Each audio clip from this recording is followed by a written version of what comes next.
Hey guys, it's Maymay, and today's top tip is how to change your Cricut trimmer blade. Super easy. Let me show you. This one actually has the scoring blade in. You can see because it's the black one.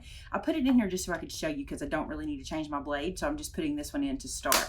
Okay, what you do with your little carrier right here like this, what I do is I put my finger in the front underneath the carrier.